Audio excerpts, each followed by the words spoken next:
السلام علیکم گل محمد خانه. وعلیکم السلام. پخیر تازه دین لالا، پخیر جوړ تکړه خوشاله. سلام علیکم. خیر. وعلیکم السلام. اگر تسکینو مرا کیا گل محمد خانه څنګه د کار روزګار دې څنګه دی؟ یاره لالا خو بس وخت دی تیریږي او ستاسو خدمت ته ناست یو. دا راته وایه دا څوک دی؟ زوی دی؟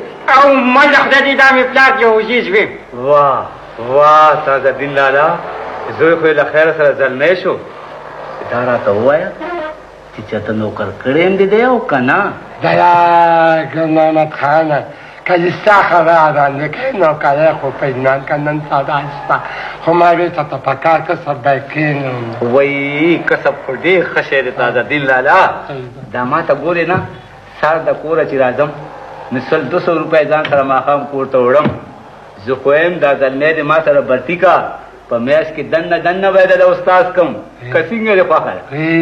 د ته څنګه دې خوښه ده نوکر کېږي؟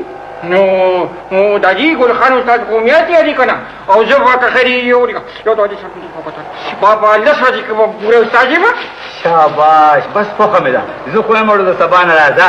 الله بس ټیک د خان دا لږ دې سره خو ګام خو مې مکنه کړی دی دا جوړې لا اوري کړه خاله خو خو کوم دا لا ګل محمد خان دا یو جوړه خو زما ده شکر دې او یو مې د دې بچی ده دا بدل او ګاندې ښه لکه دواړه چې وایي نوې جوړه بس ټیک ده. ستا ناف خو ما سره پروت دی او چې جانان سبا راشي نو زه ناف به واخلم. بچه ټیک ته استادجي زه چې زو داجي چې زه وده شم پوخ کړم چې صاحب که خیري ډیپټي لم راځم کنه ځکه ته څومره لایق دی.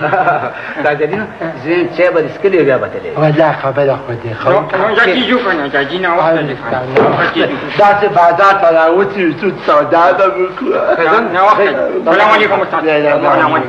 سلام علیکم. نه وخت دی کنه نه به خو ته زوست ته باندې ما ته لاله. سلام علیکم.